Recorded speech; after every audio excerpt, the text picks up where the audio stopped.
हाँ जी नमस्कार, राधे राधे, जय श्री कृष्ण। कैसे हो? वही सब बढ़िया होना, मजे में होना। ईश्वर आप सबको हमेशा बढ़िया रखे, खूब मजे में रखे, खूब स्वाध्याय करें, खूब अध्ययन करें, खूब मेहनत करें और अपने कर्म पथ पर बढ़ते चले। दोस्तों हम बात कर रहे थे अकबर की, और अकबर के काल में कौन कौन से अकबर के अभियान थे, प्रारंभिक जीवन उसका किस प्रकार से व्यतीत हुआ, ये सारी की सारी चर्चाएं हम लोग कर चुके। अभी आज इस कक्षा में देखो बात करने वाले हैं हम लोग, ठीक है ना, अकबर के काल की प्रमुख घटनाएं।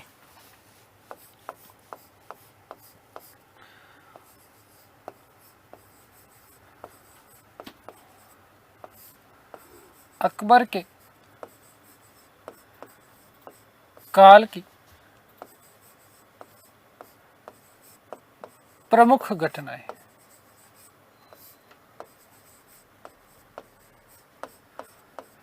देखो भाई, सुनना, कुछ महत्वपूर्ण बातें मैं आप लोगों के साथ में करना चाह रहा हूं। वो महत्वपूर्ण बातें ये है कि मुगल काल से यदि आपका प्रश्न आएगा, ठीक है ना, मुगल काल से यदि अगर आपका प्रश्न आएगा तो एक तो आपका प्रश्न बनता है बाबर के प्रारंभिक युद्धों से, ठीक है। एक थोड़ा सा ध्यान रखना, हुमायूं क्या भारत निर्वासन से पूर्व कौन से युद्ध लड़े उनके बारे में, और वापस सत्ता की पुनर्स्थापना के लिए कौन से युद्ध लड़े, वहां से आपका प्रश्न बनता है। अकबर के काल से आपके प्रश्न बनते हैं विशेष रूप से मालवा अभियान से, पानीपत के युद्ध से, चित्तौड़ और हल्दी घाटी, ठीक है। साथ ही साथ गोंडवाना वाला ध्यान रखना, और दक्षिण भारत के अभियानों में अहमदनगर अभियान ध्यान रखना, ठीक है, यदि अभियान पूछे तो, ठीक है। और दूसरा, अभी ये जो हम लोग टॉपिक पढ़ रहे हैं, ये टॉपिक भी आपका मोस्ट इंपोर्टेंट बनता है अकबर के काल में, ठीक है, कि कौन सी घटनाएं, प्रमुख घटनाएं। अच्छा, गुजरात विजय का भी ध्यान रखना, ठीक है, कि कौन सी घटनाएं कौन से समय में हुई, उसके बारे में बात करेंगे।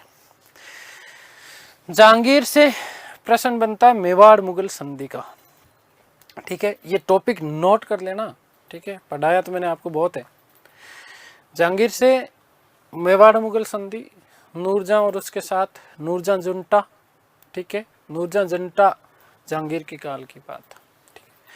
दूसरा, शाहजहां के काल से आपका प्रश्न यदि बनेगा तो शाहजहां कालीन स्थापत्य कला से प्रश्न बनता है, ठीक है। औरंगजेब से धार्मिक नीति से उसका प्रश्न पूछा जा सकता है, बाकी प्रश्न बनता नहीं है, ठीक है। मुगल प्रशासन में विशेष रूप से, ठीक है, कौन कौन से प्रशासक थे, कौन कौन से अधिकारी थे, वहां से आपका प्रश्न बनता है, ठीक है। प्रशासनिक इकाई के बारे में आपसे प्रश्न पूछा जा सकता है, ठीक है। इसके बाद में मुगलकालीन स्थापत्य कला बहुत महत्वपूर्ण है, कला संस्कृति बहुत महत्वपूर्ण है, वहां से आपका प्रश्न बनता है। मुगलकालीन चित्रकार पूछे जाते हैं, ठीक है, इन चीज़ों का विशेष रूप से ध्यान रखना। ये वो टॉपिक है मुगल काल में जहां से आपके मोस्ट इंपोर्टेंट प्रश्न बनते हैं। मनसबदारी का प्रश्न बनता है, मनसबदारी प्रथा का सीधा सीधा प्रश्न ये बनता है कि कब प्रारंभ की गई थी, ठीक है, बाकी डीप प्रश्न आपके नहीं बना करता, ठीक है। तो ये बात, इसको थोड़ा सा आप लोग विशेष रूप से याद रखना, ठीक है। पूरी की पूरी एक हम लोग टेबल बना रहे हैं और इस टेबल में हम बात करेंगे अकबर के काल की प्रमुख घटनाओं की, ठीक है। अकबर के काल की प्रमुख घटनाएं कौन कौन सी, उन घटनाओं के बारे में हम लोग चर्चा करेंगे, ठीक है। तो बहुत अच्छे से पढ़ना है। क्रम संख्या, ठीक है। सबसे पहली घटना लिख रहा हूं मैं, नंबर एक, ध्यान देना, दास प्रथा पर रोक। पहली घटना अकबर के काल की, दास प्रथा पर रोक।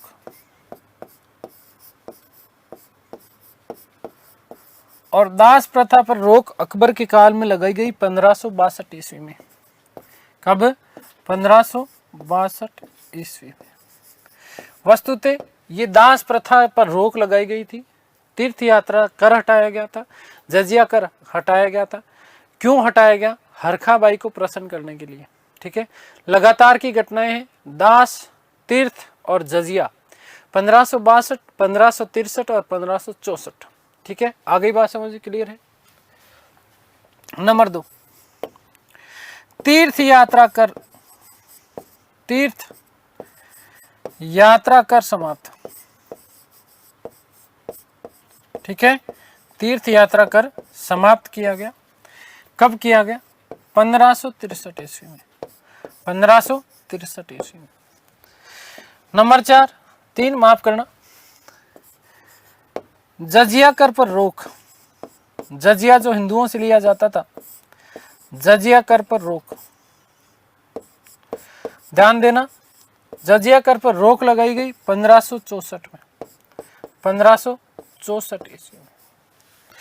जजिया कर के बारे में मैं यहां पर बात कर रहा हूं।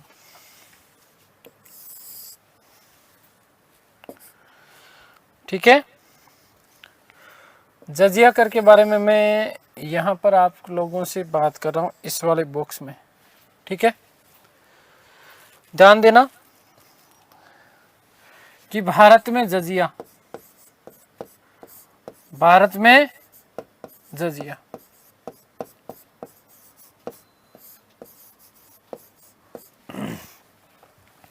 पहली चीज ध्यान रखना, जजिया से प्रश्न आता है आपका। सर्वप्रथम मोहम्मद बिन कासिम, सर्वप्रथम किसने लगाई थी जजिया? मोहम्मद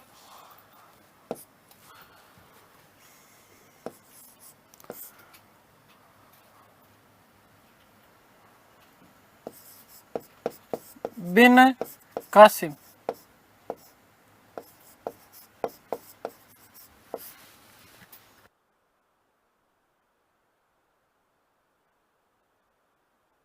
ठीक है,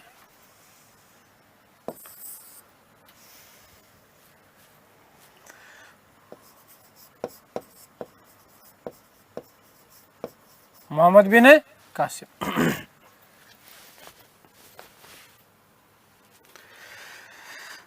उसके बाद की क्या स्थितियां रही जजिया की?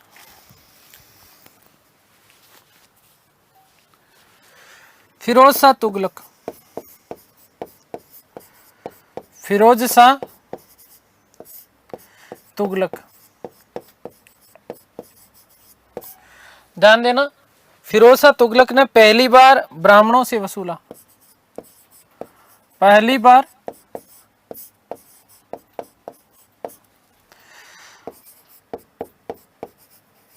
ब्राह्मणों से जजिया वसूला, ब्राह्मणों से वसूला।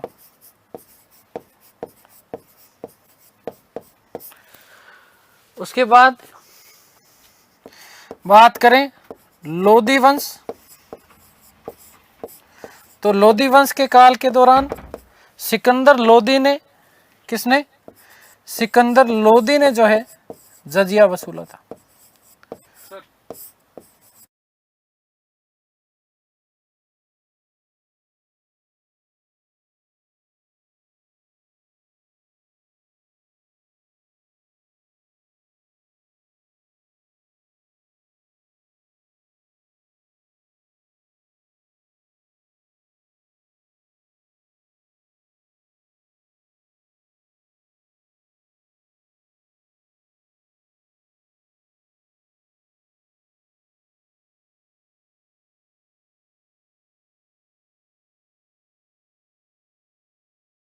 ध्यान देना, मोस्ट इंपोर्टेंट प्रश्न कि कश्मीर में पहली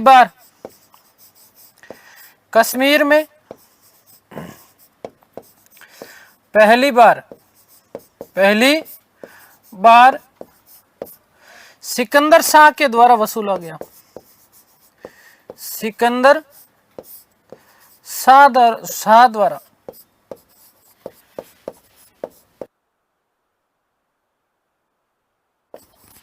वसूला गया। फिर से सबसे महत्वपूर्ण तथ्य कि शेरशाह सूरी के काल में, शेरशाह के काल में नगर कर के रूप में लिया जाता था, नगर कर के रूप में लिया जाता था।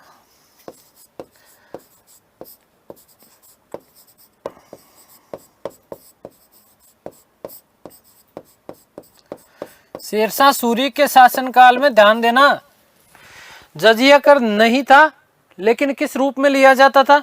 नगर कर के रूप में लिया जाता था शेरशाह सूरी के शासनकाल में। आ गई बात समझ में? क्लियर हो गई? मैं कंटिन्यू कर रहा हूं उसी चीज को बेटा।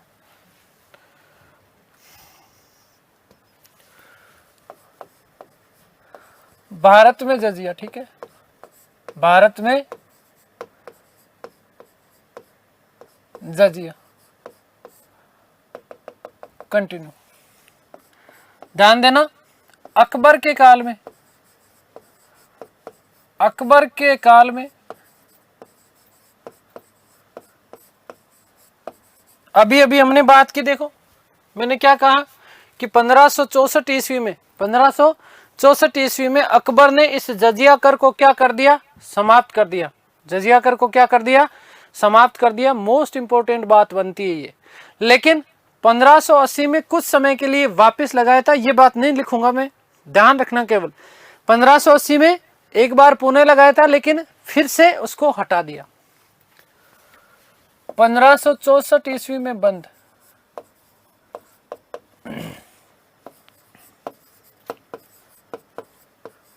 ठीक है, उसके बाद मुगल काल में सीधे सीधे ध्यान रखना कि औरंगजेब ने, किसने?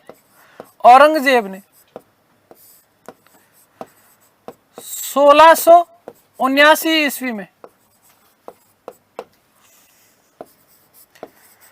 जजिया कर पुनः लगाया, जजिया पुनः लगाया।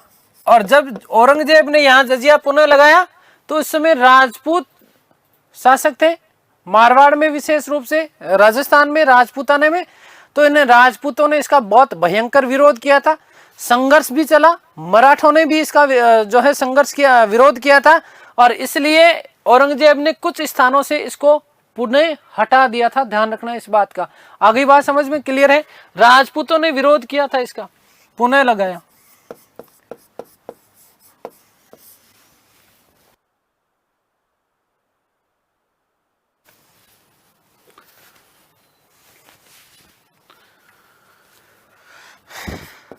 ध्यान देना कि 1712 ईस्वी में, 1712 ईस्वी शासक कौन? जहांदार शाह, जहांदार शाह ने, किसने? जहांदार शाह ने अपने मंत्री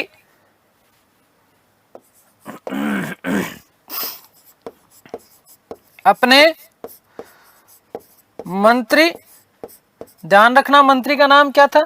ये उत्तर मुगल में आता है वैसे। जुल्फिकार। कौन था? जुल्फिकार। वे असद खां, वह असद खां के कहने पर हटाया।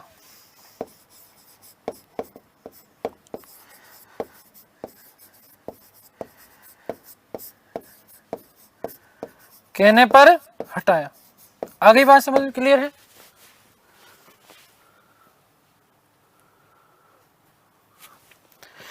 फिर 1717 में, कब? 1717 में फर्रुखसियर ने, फर्रुखसियर ने पुनः लगाया, पुनः लगाया।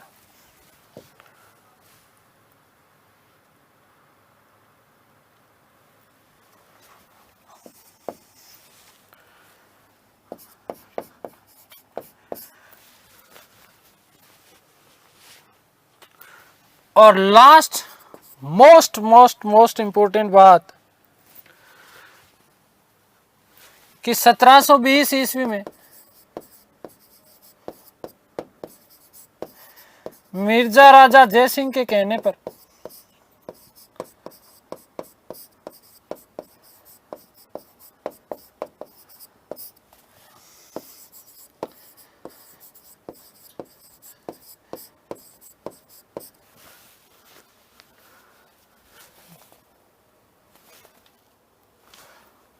मोहम्मद शाह रंगीला ने,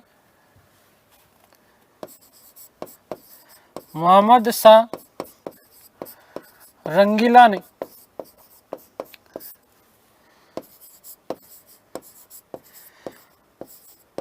पूर्णतः हटा दिया।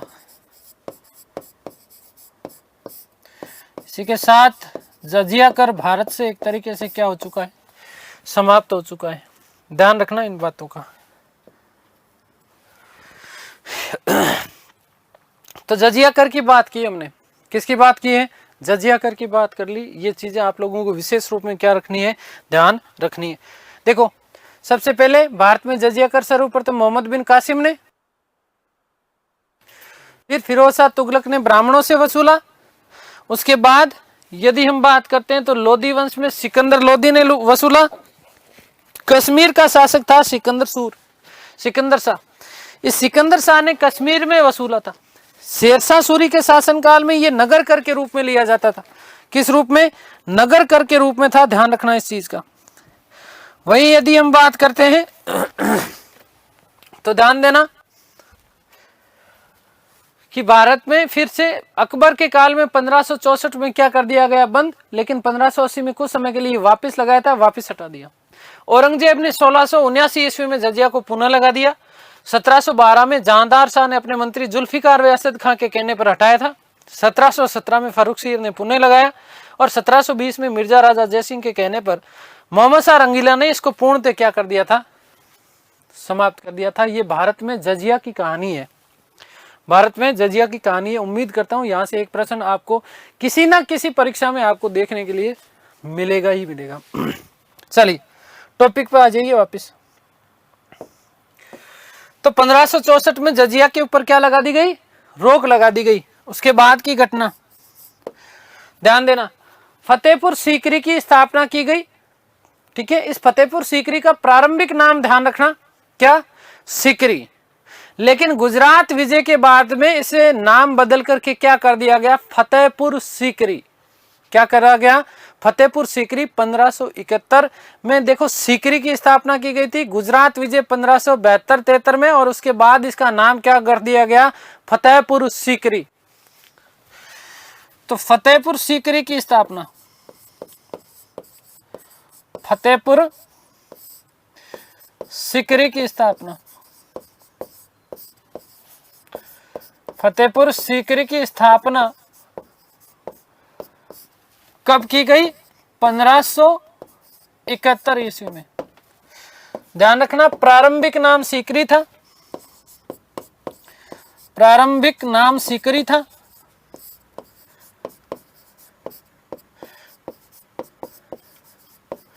लेकिन गुजरात विजय के बाद, किसके बाद, गुजरात विजय के बाद नाम बदल करके क्या कर दिया गया, फतेहपुर सीकरी, फतेहपुर सीकरी। और यहीं पर फिर बुलंद दरवाजे का निर्माण प्रारंभ हुआ। ठीक है, तो ये हमने बात कर ली अकबर के काल की कौन कौन सी ये प्रमुख घटनाएं थी उसके बारे में। आगे अभी हम लोग और बात करेंगे।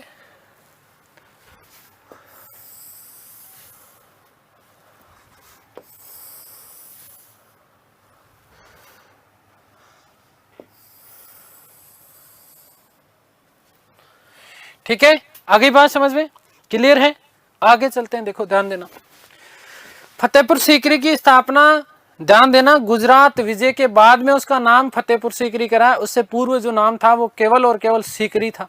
ठीक है, उसके बाद 1574 की घटना की बात करते हैं।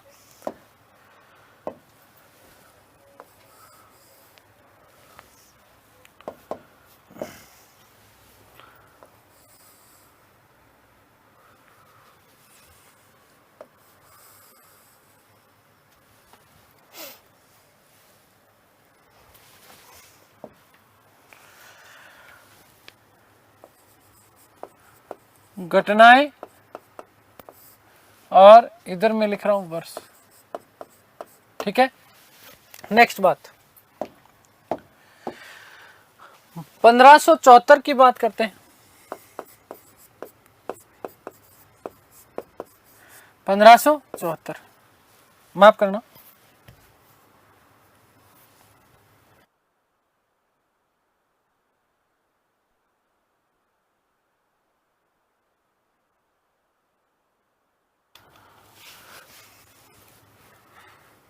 गुप्तचर विभाग, ठीक है, गुप्तचर विभाग की स्थापना ये कब की गई? 1574-75 ईस्वी में। नेक्स्ट,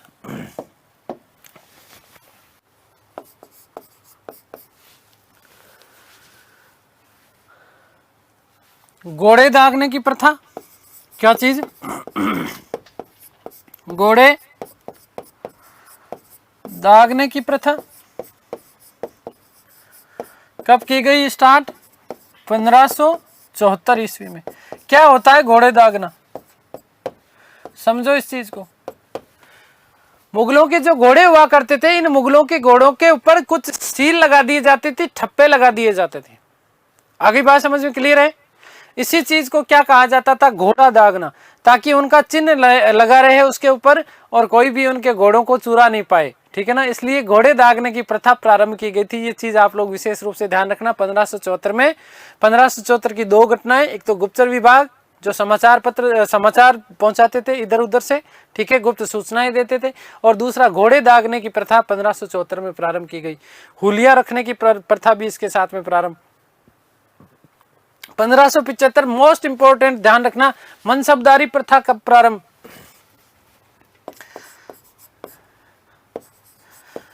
मनसबदारी प्रथा प्रारंभ।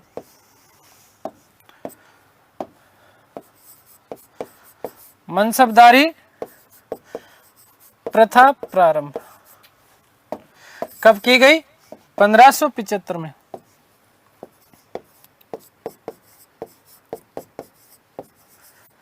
1575 ईस्वी।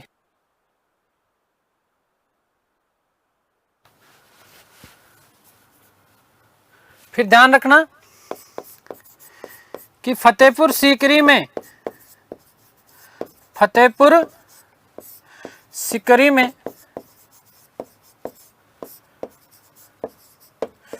इबादत खाने की स्थापना।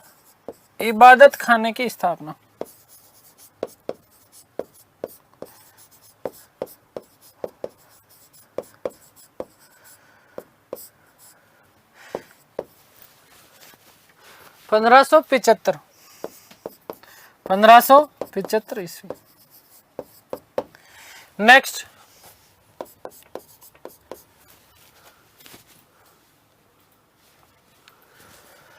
सिख गुरु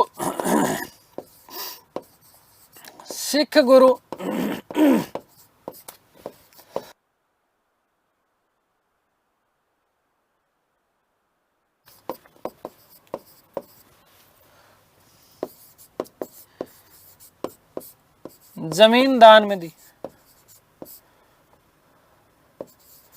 ठीक है, और यहीं पर बाद में अमृतसर नगर बसाया गया।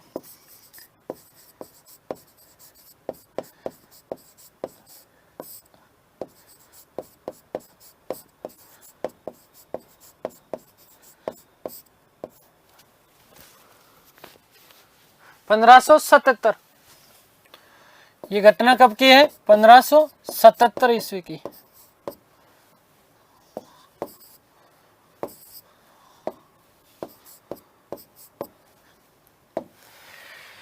ठीक है, तो सबसे पहले ध्यान रखना कि गुप्तचर विभाग की स्थापना 1574-75 ईस्वी में, ठीक है।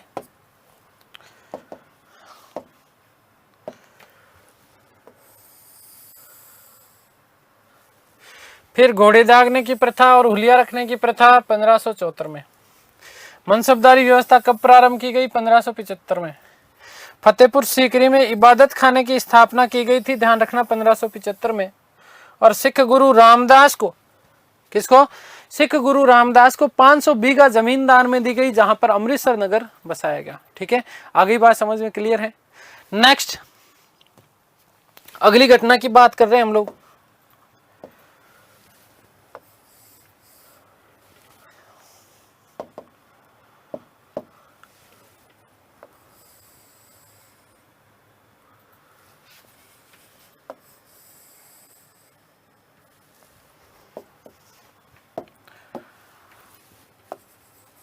घटना, और इधर सामने लिख रहा हूं बेटा वर्ष।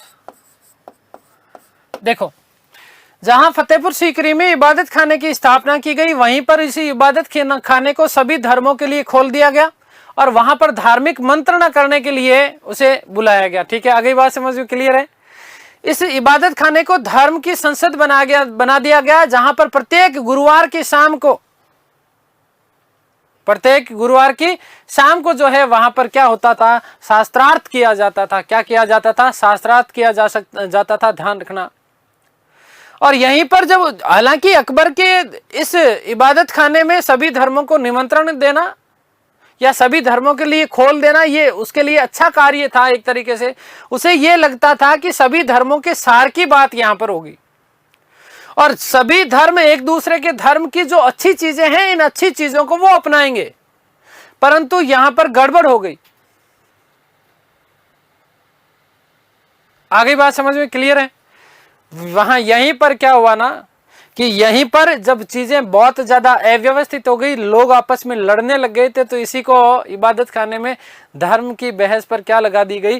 रोक लगा दी गई। लेकिन देखिएगा,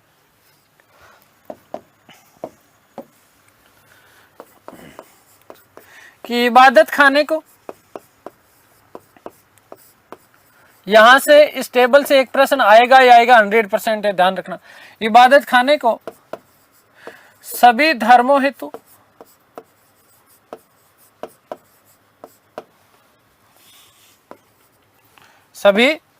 हेतु खोल दिया गया। हेतु खोला,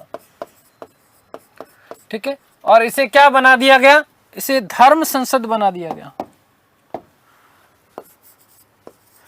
इसे धर्म संसद बना दिया गया।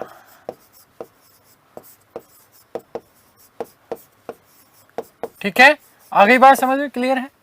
ध्यान रखना, ये बात कब की है? 1578 की, 1578 ईस्वी।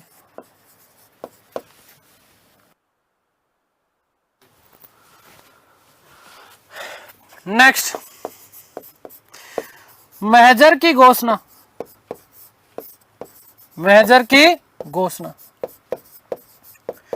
महजर की घोषणा कब की गई? तो महजर की घोषणा की गई 1579 में, 1579 ईस्वी। क्या था महजर? ध्यान रखना, अकबर ने अपने आप को धर्म का सर्वोच्च प्रधान बना दिया, इस्लाम धर्म का वस्तुतः।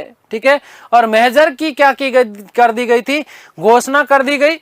इस महजर जो कि इसे घोषणा पत्र था एक तरीके से, इसके ऊपर 5 उलेमाओं के हस्ताक्षर होते थे। अपने आप को अकबर ने सर्वे सर्वा बनाया और जिल्ले इलाही और फर्रे इजदी जैसी जो है उपाधियों से अपने आप को क्या किया? उपाधियों से विभूषित किया। आखिरी बात समझ में क्लियर है? तो महजर की घोषणा, अकबर इसके माध्यम से, ध्यान रखना, धार्मिक मामलों में सर्वोच्च हो गया, धार्मिक सर्वोच्चता। अकबर के इससे क्या हो गई? धार्मिक मामलों में सर्वोच्चता हो गई। आगे बात समझ। 1580 ईस्वी, मोस्ट इंपोर्टेंट बात, कि संपूर्ण साम्राज्य को 12 सूबों में विभाजित किया। संपूर्ण साम्राज्य को कुल कितने सूबों में विभाजित किया? 12 सूबों में विभाजित किया 1580 ईस्वी में। कब? 1580 ईस्वी में संपूर्ण साम्राज्य को, संपूर्ण साम्राज्य को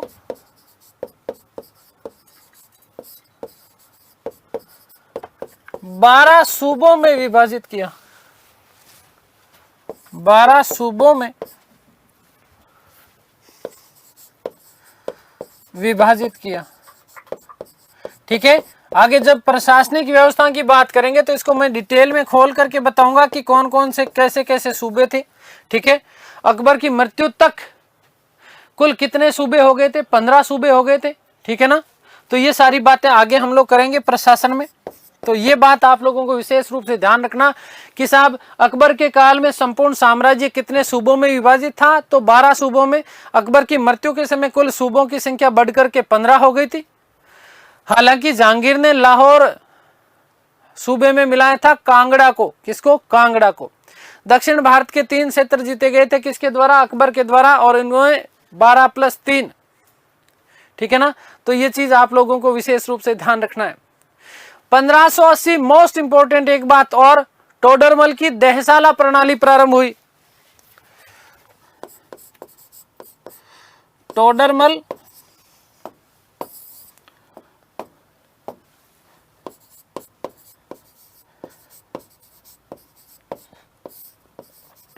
की दहसाला प्रणाली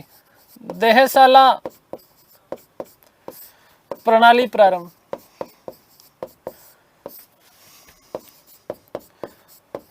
कब की गई? 1580 में। यह भी आपसे मोस्ट इंपोर्टेंट प्रश्न पूछा जाता है, ध्यान रखना इस चीज का।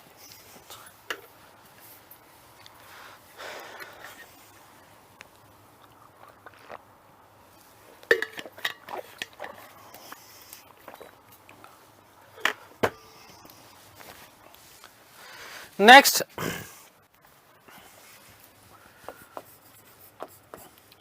पंद्रह सौ अस्सी ईस्वी में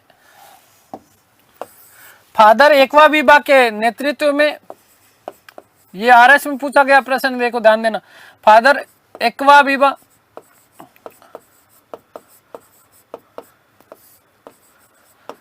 के नेतृत्व में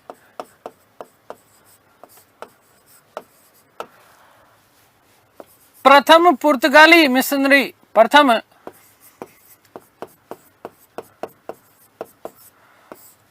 मिशनरी भारत आया।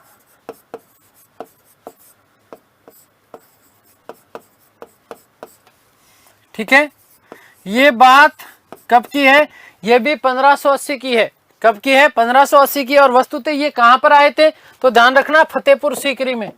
कहां पर आए थे? फतेहपुर सीकरी। फतेहपुर सीकरी में जो है ये मिशनरी यहां पर आया था, ईसाई मिशनरी भारत आया, पुर्तगाली ईसाई मिशनरी था। ठीक है, आगे बात समझिए। विशेष रूप से जो है पुर्तगाली या ईसाई धर्म का प्रचार प्रसार करने के लिए ये भारत में आए थे। कब आए? 1580 में। 1580 में। और साथ ही साथ ध्यान देना कि 1582 में इबादत खाने में बहस के ऊपर क्या लगा दी गई? रोक लगा दी गई। कब? 1582 में। इबादत खाने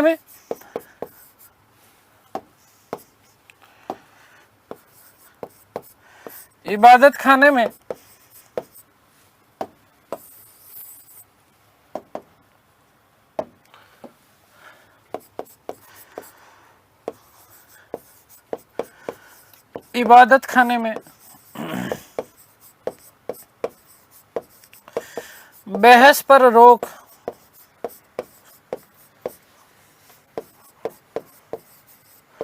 कब लगाई गई? 1582 ईस्वी में। क्योंकि जितने भी जो धर्म संसद इसे जब बनाया गया था तो जो लोग थे वो आपस में लड़ने लग गए। ठीक है, 1582 मोस्ट इंपोर्टेंट बात, दीन ए इलाही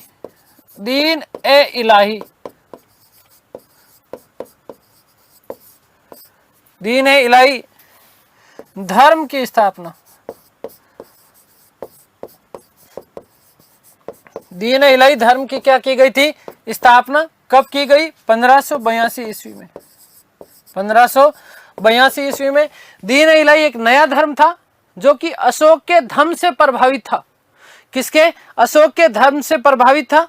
ठीक है, और साथ ही साथ ध्यान रखना कि दीन ए इलाही का जो प्रथम सदस्य व्यक्ति बना था वो था महसदास उर्फ बीरबल। ध्यान देना यहीं पर, सर्वप्रथम महसदास अर्थात बीरबल ने अपनाया।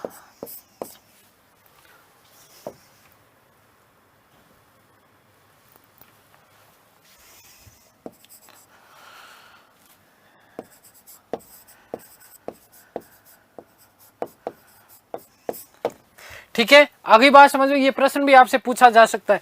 नेक्स्ट, 1583 निश्चित कुछ निश्चित दिनों में पशुवध के ऊपर रोक लगा दी गई। अशोक के बाद ऐसा करने वाला दूसरा शासक माना जाता है भारत में। आगे बात समझ में। कुछ निश्चित दिनों पर पशुवध के ऊपर क्या लगा दी गई? रोक लगा दी गई। कुछ निश्चित दिनों पर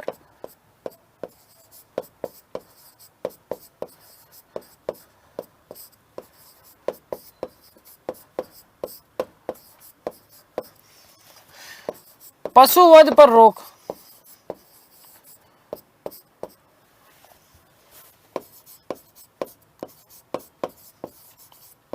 ठीक है।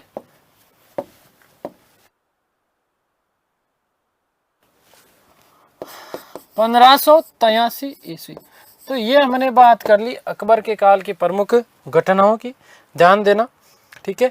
यहाँ से आपका प्रश्न आता ही आता है, ठीक है। तो इस टेबल को पूरी को याद रखना आप लोग, ठीक है।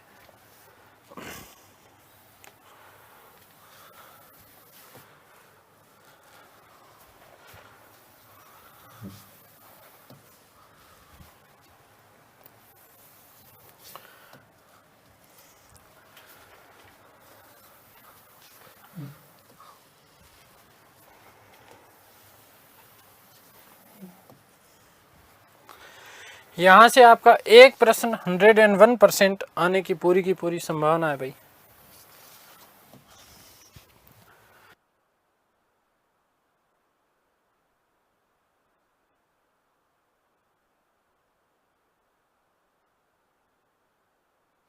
ठीक है। थोड़ी सी अब जो हम लोग चर्चा कर रहे हैं, थोड़ा जल्दी जल्दी, कि अकबर की धार्मिक नीति।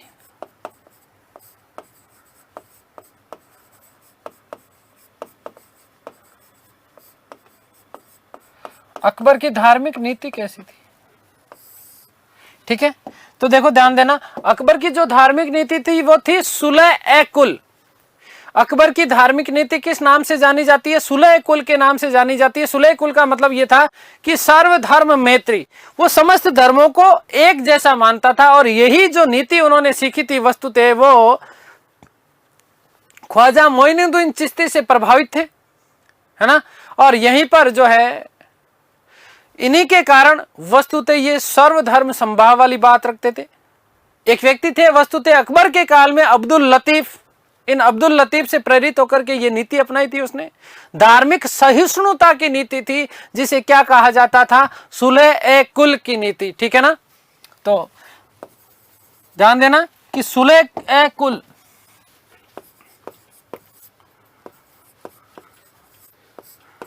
सुलह-ए-कुल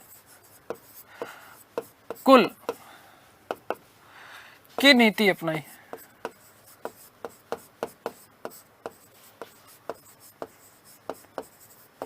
अर्थात सर्वधर्म मैत्री, अर्थात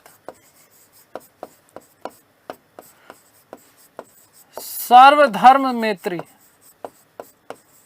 सर्वधर्म मैत्री। ठीक है, आगे बात समझ में, ये चीज आप लोग विशेष रूप से ध्यान रखिएगा। अकबर ने धर्म और दर्शन पर वाद विवाद करने के लिए, मैंने आपको बताया, मैंने कहा कि फतेहपुर सीकरी में इबादत खाने की स्थापना की गई थी।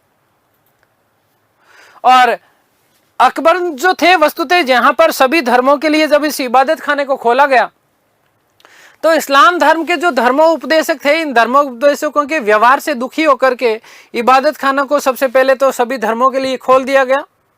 ठीक है ना। केवल ऐसा ही नहीं हो सकता कि एक ही धर्म महान हो, ठीक है। तो इसके लिए इबादत खाने को खोल तो दिया गया, लेकिन बाद में फिर से इन इस्लामी धर्म प्रचारकों से बेचारा बहुत ज्यादा दुखी हुआ।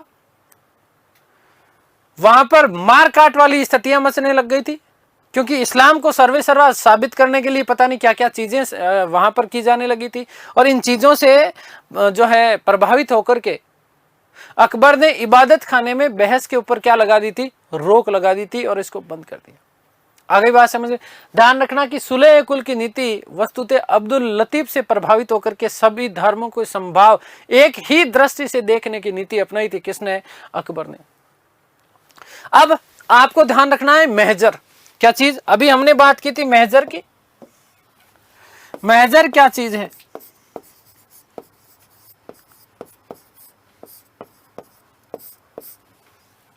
तो ध्यान देना, एक तो मेजर की जो घोषणा की गई थी वो 1579 ईस्वी में। कब? 1579 ईस्वी। मेजर की घोषणा कब की गई थी? 1579 ईस्वी में। देखिएगा, हमने बात करी थी, ये रहा मेजर की घोषणा। अकबर जो है धार्मिक सर्वोच्चता को प्राप्त करता है। किसकी? मेजर की घोषणा कब की गई? 1579 ईस्वी में। वस्तुतः ये क्या था? ये एक घोषणा पत्र था। इस घोषणा पत्र के ऊपर 5 उलेमाओं के हस्ताक्षर होते थे और इसके द्वारा अकबर ने अपने आप को धार्मिक मामलों में सर्वोच्च बना दिया। आगे बात समझ में क्लियर है ना? तो देखिएगा, यह एक घोषणा पत्र था, एक घोषणा पत्र था जिस पर 5 उलेमाओं के हस्ताक्षर होते थे। उलेमा जो धार्मिक गुरु होते थे, उलेमाओं के हस्ताक्षर होते थे।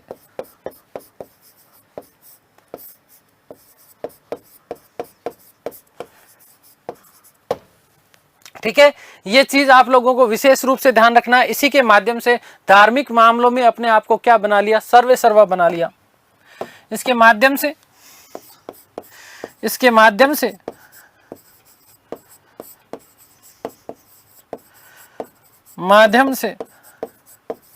अकबर ने अपने आप को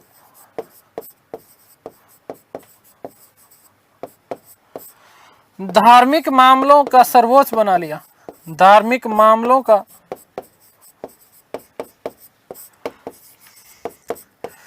सर्वे सर्वा बना लिया।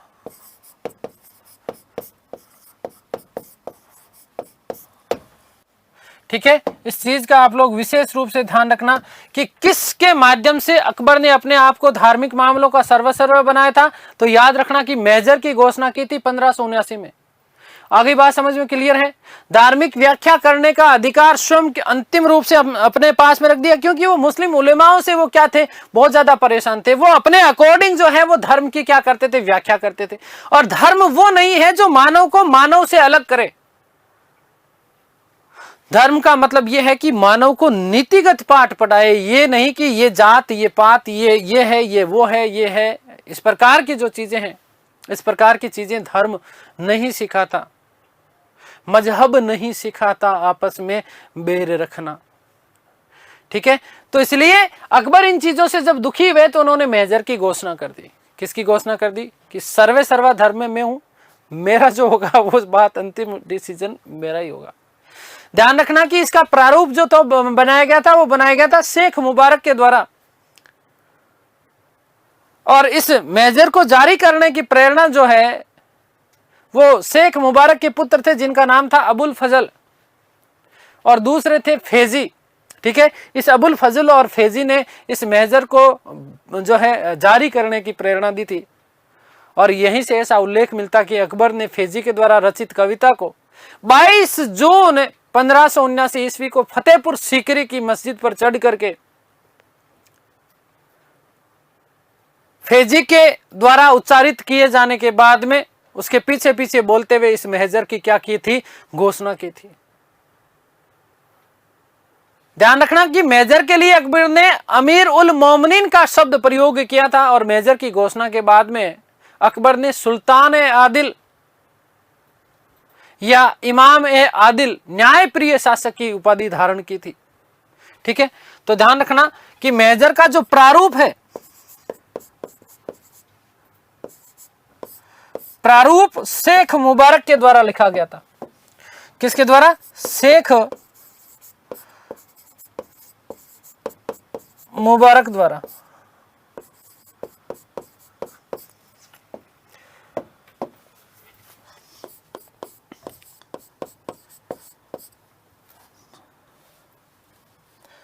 तथा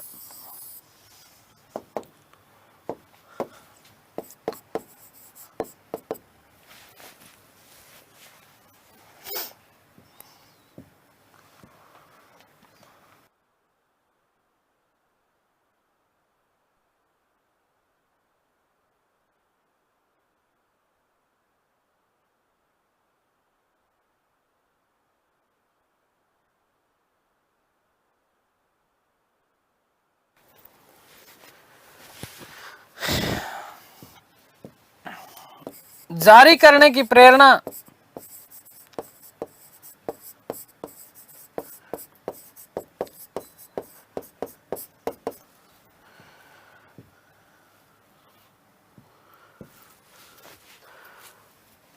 अबुल फजल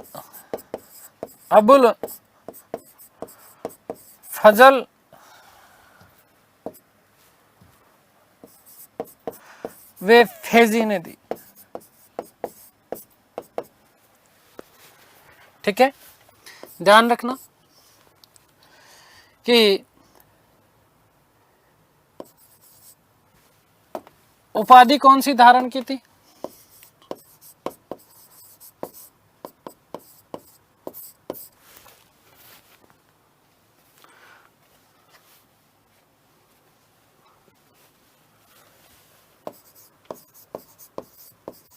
सुल्तान ए आदिल।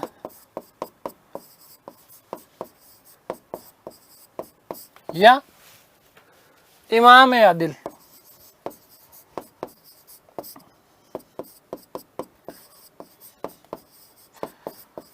अर्थात न्यायप्रिय शासक। अर्थात क्या? न्यायप्रिय शासक।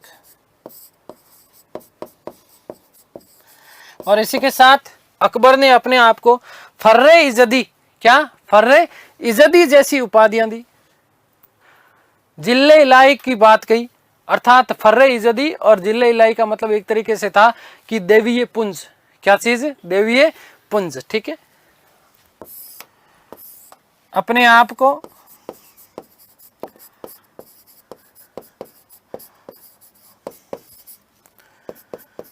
जिले इलाही वे फर्रे इज़्ज़दी घोषित किया। फर्रे इज़्ज़दी घोषित किया।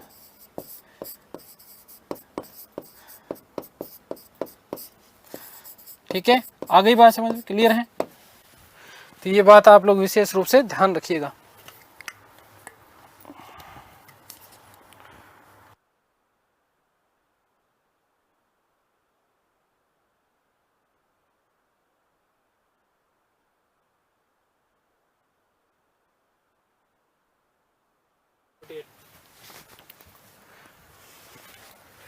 नेक्स्ट बात हम कर लेते हैं थोड़ी सी,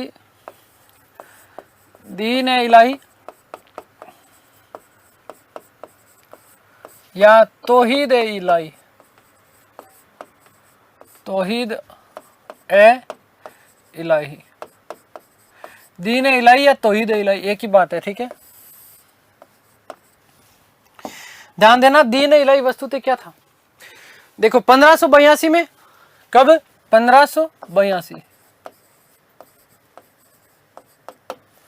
ध्यान देना, उद्देश्य क्या है? एक राष्ट्र एक धर्म। उद्देश्य एक राष्ट्र एक धर्म। अर्थात अकबर चाहते थे कि संपूर्ण भारत का एक ही राष्ट्र और एक ही धर्म हो, राष्ट्रीय धर्म की स्थापना करना चाहता था। ये दीन इलाही जो था वो सर्वेश्वरवादी विचारधारा पर आधारित था और सुले कुल से प्रेरित था। इस दीन इलाही का प्रधान पुरोहित पूछा जाता है तो ध्यान रखना कि प्रधान पुरोहित जो था वो था अबुल फजल, लेकिन अंतिम रूप से पुरोहित जो था वो था अकबर। ध्यान रखना, प्रधान पुरोहित, ये प्रश्न पूछा जाता है आपका। प्रधान पुरोहित कौन था? अबुल फजल। अबुल फजल। लेकिन ध्यान देना, इसके साथ में ये बात भी याद रखना कि अंतिम रूप से कौन था? अकबर। अंतिम रूप से कौन था? अकबर। कौन था? अकबर। आगे बात समझ में क्लियर है? दीक्षा कब दी जाती थी? तो दीक्षा रविवार के दिन दी जाती थी। दीक्षा छुट्टी वाले दिन, संडे के दिन। अब जब आपको देखो, ये बहुत महत्वपूर्ण प्रश्न बनता है। अब जब आपके छुट्टी का दिन आए, मतलब संडे का दिन आए, तो आपको ऐसे लगना कि भाई आज तो दीन इलाही का दिन है। किसका दिन है? दीन इलाही का दिन है, ठीक है। तो दीक्षा जो है वो किस दिन, रविवार के दिन, ठीक है। अब थोड़ी सी इसमें कुछ बातें आप लोगों के लिए इतना ही बहुत है, लेकिन कुछ चीजें मैं आप लोगों को बता रहा हूँ, महत्वपूर्ण बातें। देखो मैंने आपको लिख दिया। महेशदास पहला व्यक्ति था, ठीक है ना, जिसने दीन इलाही धर्म को अपनाया। हालांकि ये दीन इलाही धर्म इनका चला नहीं। दीक्षा रविवार के दिन होती थी। इन दीक्षा के लिए कुल 4 चरण थे। जमीन, संपत्ति, सम्मान और धर्म, ये चारों चीजें अकबर को समर्पित करनी पड़ती थी। जमीन, संपत्ति, सम्मान और धर्म, ये चारों चीजें अकबर को क्या करनी पड़ती थी, समर्पित करनी थी। और इसीलिए विंसेंट स्मिथ ने दीन इलाही को अकबर की मूर्खता का प्रतीक बताया। ये चीज ध्यान रखना। हिंदुओं में एकमात्र व्यक्ति था कौन, महेशदास या बीरबल, जिसने दीन इलाही को क्या किया था, स्वीकार। मैंने आपको बता दिया। दीन इलाही असफल रहा। इसमें कुल 18 लोग ही आए, ठीक है ना। तो ध्यान रखना, विंसेंट स्मिथ इसके लिए क्या बोलता है, विंसेंट स्मिथ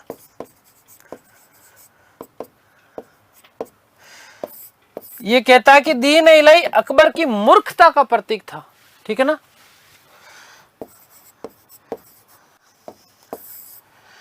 इसने क्या कहा कि दीन इलाही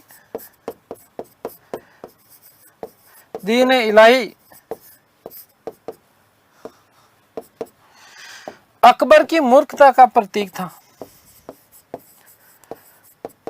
अकबर की मूर्खता का प्रतीक था।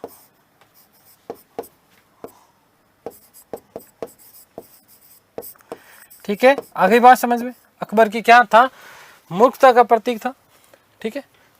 कुल 18 लोग शामिल थे। कुल 18 लोगों ने स्वीकारा। दीन इलाही में कुल और कुल कितने, 18 लोग थे। एकमात्र व्यक्ति कौन था, महेशदास, हिंदू में, ठीक है। आगे बात समझ में। ये सारे के सारे जब कार्य किए गए अकबर के द्वारा, तो अकबर के खिलाफ एक मुल्ला मोहम्मद याजदी जो थे, उन्होंने अकबर के खिलाफ फतवा जारी कर दिया और अकबर को कहा, तू तो हिंदुओं के लिए काम करता है, निकम्मे आदमी, तू मुस्लिम हो ही नहीं सकता। अकबर अब मुसलमान नहीं रहा, वो ये बात बोलते हैं। तो अकबर के खिलाफ क्या कर दिया गया था, विद्रोह कर दिया था। अबुल फजल जो है, इस अबुल फजल ने अकबर को फर्रे इज़्ज़ती कहा है, अर्थात देवीय तत्व वाला कहा है, जिसमें आग, हवा, पानी, भूमि और तत्व, भूमि जो है ये सारे के सारे तत्व उसमें समाहित बताए हैं। वहीं अबुल फजल ने अकबर को किया खुर्रे कहा है। किया खुर्रे का मतलब होता है अलौकिक प्रकाश। और साथ ही साथ उसने कौन सी, जिल्ले इलाही की उपाधि धारण की थी। कौन सी, जिल्ले इलाही की उपाधि धारण करी। ध्यान रखना, बदायूनी ने एक बात कही, बदायूनी ने बात क्या कही कि अकबर तू इस्लाम का दुश्मन है। कारण क्या था, तीर्थ यात्रा समाप्त कर दी, गौ हत्या के ऊपर रोक लगा दी गई थी, ठीक है।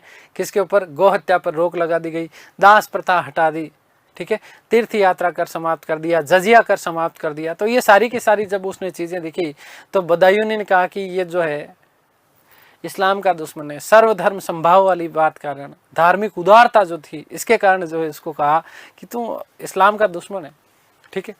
तो शेख अहमद सरहिंदी, ये भी जो है नक्शबंदी सिलसिले के व्यक्ति हुआ करते थे।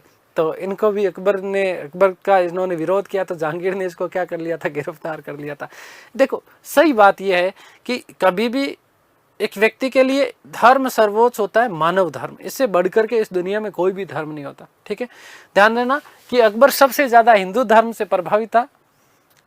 दशहरा, होली, दिवाली बड़े उत्साह के साथ में मनाता था। अपने सिक्कों के ऊपर उसने, अकबर ने देखो सूर्य और चंद्रमा के पद्य अंकित करवाए, ठीक है। तो ध्यान देना। अन्य महत्वपूर्ण तथ्य कुछ लिख रहा हूं मैं, अन्य महत्वपूर्ण तथ्य।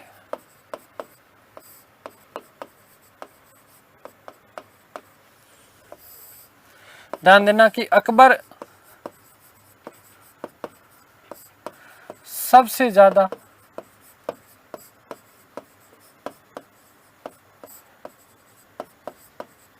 हिंदू धर्म से प्रभावित था।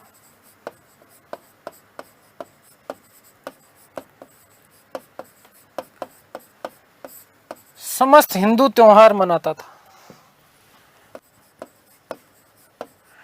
समस्त हिंदू त्योहार मनाता था।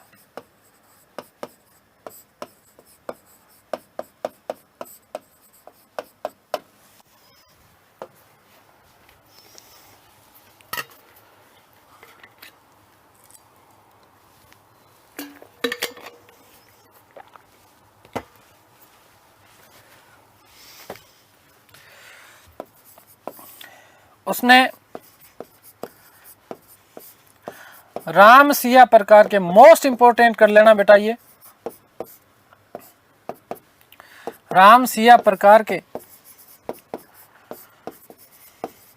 सिक्के चलाए।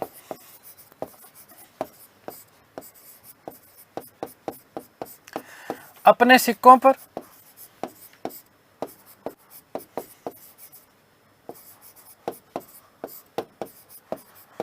सूर्य चंद्रमा हेतु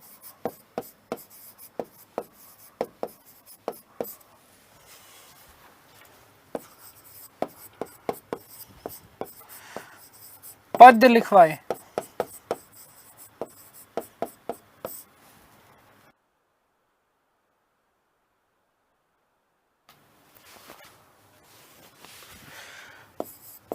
वल्लभाचार्य के पुत्र, मोस्ट इंपोर्टेंट, ये अन्य महत्वपूर्ण तथ्य मोस्ट है, ध्यान रखना।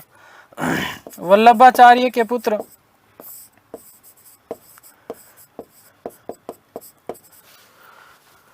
विठलनाथ को, ये प्रश्न बहुत बार पूछ लिया गया, ठीक है। विठलनाथ को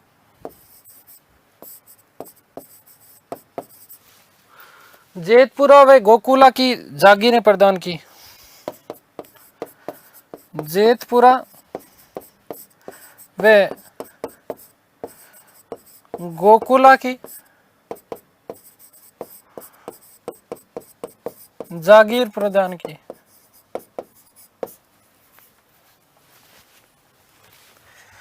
नंबर 4,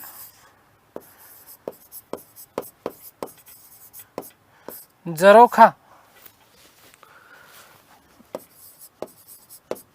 जरोखा दर्शन, तुलादान, हिंदू परंपरा ये दे, ठीक है ना, तुलादान।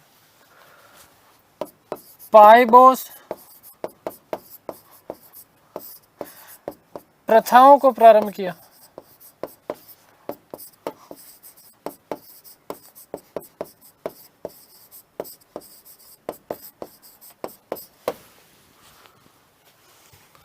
ध्यान देना, सती प्रथा पर रोक लगाई।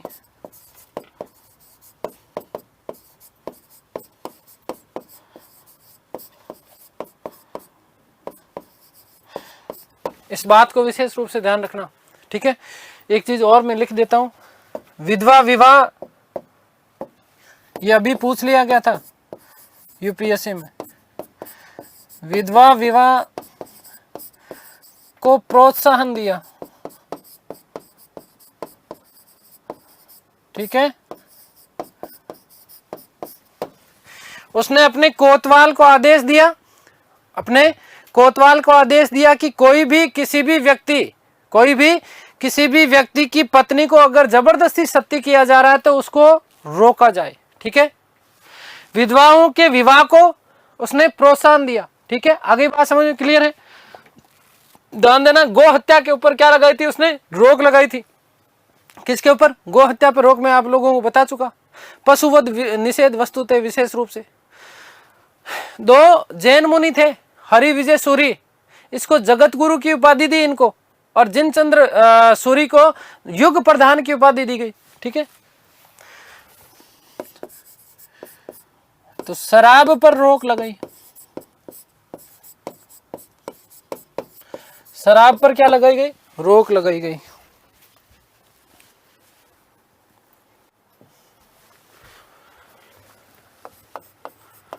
ध्यान देना, मोस्ट इंपोर्टेंट बनता है जैन मुनि, इंपोर्टेंट करना है इसको।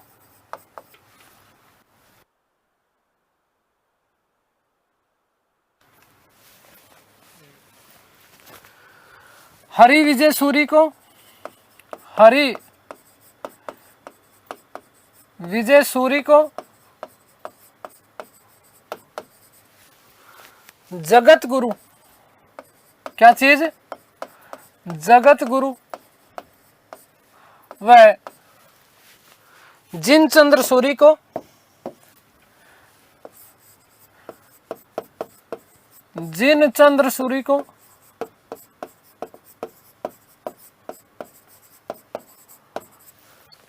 युग प्रधान की उपाधि प्रदान की। ये मोस्ट इंपॉर्टेंट प्रश्न बनते हैं आपके।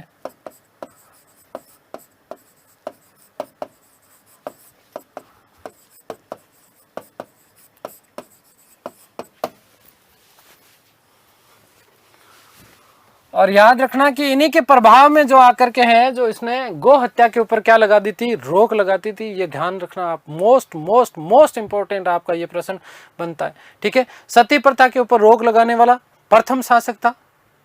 ठीक है, औरंगजेब ने भी सती प्रथा पर पूर्णतः क्या लगा दी थी? रोक लगा दी थी। दूसरा देखो, अभी यूपीएससी में प्रश्न पूछा गया था कि अकबर ने विवाह की आयु, अकबर ने लड़के के विवाह की आयु रखी 16 साल और लड़की की आयु, विवाह की आयु की थी 14 साल। अकबर ने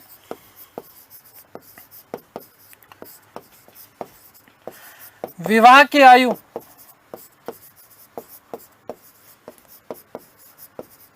ठीक है,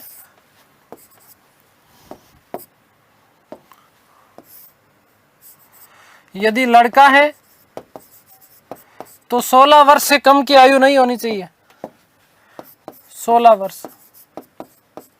यदि लड़की है तो 14 वर्ष से कम की कन्या का विवाह नहीं किया जा सकता था। और इसने बाल विवाह को निषेध घोषित किया। बाल विवाह निषेध, बाल विवाह पर इसने क्या लगा दी थी? रोक लगा दी थी। ठीक है, यह भी वस्तुतः हरखाबाई का प्रभाव था। ठीक है, आगे बात समझ में। अकबर ने एक जो है गणिकाएं जो होती थी, प्रोस्टिट्यूट, वेश्याएं, है ना, इनके लिए अलग से नगर बसाया था, जहां पर वो अपने सामाजिक सरोकारों के साथ में अच्छे रूप में जीवन यापन कर सके। शैतानपुर नामक नगर बसाया था दिल्ली में। ठीक है, अकबर ने वेश्याओं हेतु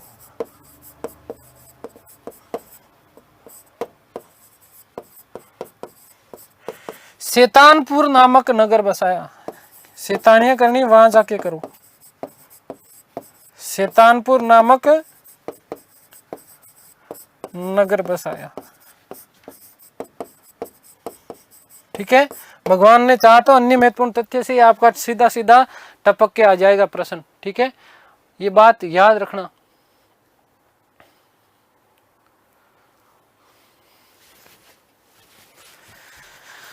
ध्यान देना कि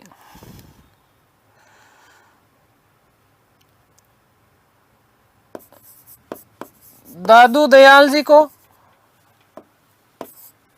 दादू दयाल जी को धार्मिक मंत्रणा हेतु, धार्मिक मंत्रणा हेतु फतेहपुर सीकरी, बहुत बार पूछ लिया गया ये प्रश्न आ रहा है, इसमें पूछा हुआ भाई, फतेहपुर सीकरी बुलाया था। फतेहपुर सीकरी बुलाया। ठीक है, आगे बात समझ में क्लियर है। एक चीज और ध्यान रखना, पारसी धर्म के एक व्यक्ति थे दस्तूर मेहर जी। इन दस्तूर मेहर जी को 200 बीघा जमीन दान में दी थी और उन्होंने कहा कि इसके बदले आपको कुछ नहीं करना, मेरे दरबार में 24 घंटे अखंड ज्योति जलनी चाहिए। ठीक है, और इन्होंने ही जो है दस्तूर मेहर जी ने अकबर को सूर्य नमस्कार सिखाया था। ठीक है, पारसी धर्म के मोस्ट इंपॉर्टेंट करना फिर से, ये पारसी धर्म के दस्तूर मेहर जी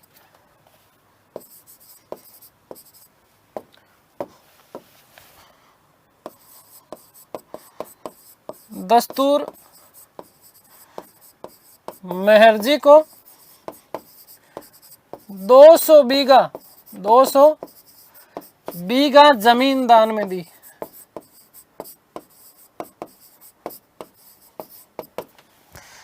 और कार्य क्या करवाया? 24 घंटे दरबार में अखंड ज्योति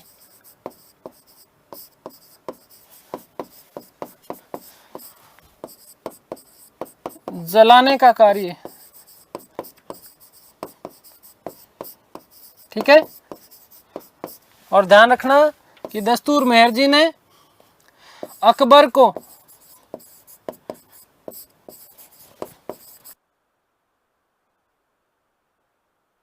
सूर्य नमस्कार सिखाया था।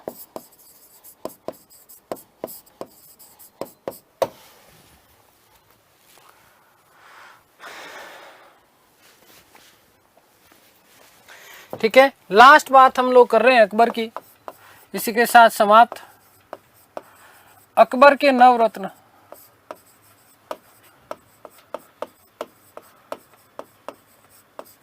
अकबर के नवरत्न कौन कौन से थे? देखो, यहां से प्रश्न पूछा जा सकता है, ठीक है ना।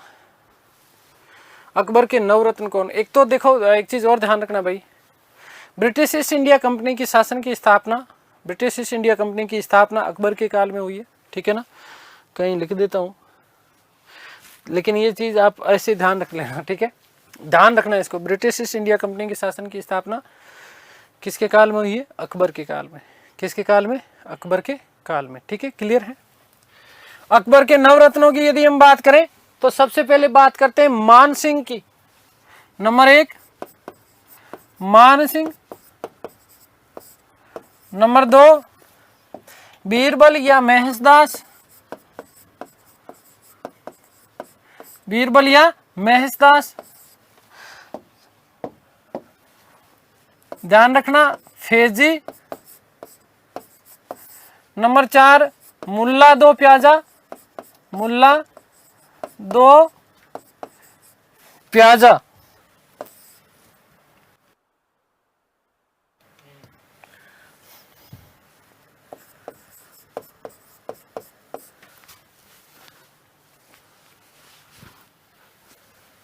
नंबर 5 तानसेन। इस तानसेन को कंठाभरण वाणी विलास की उपाधि दी थी, आगे संगीत की जब बात करेंगे तब बताऊंगा। नंबर 6 हमीम हुमाम, हमीम हुमाम। नंबर 7 अबुल फजल, अबुल फजल। नंबर 8 अब्दुल रहीम खाने खाना, अब्दुल रहीम खाने खाना। और नंबर 9 राजा टोडरमल, राजा टोडरमल, राजा टोडरमल। आगे बात समझ में।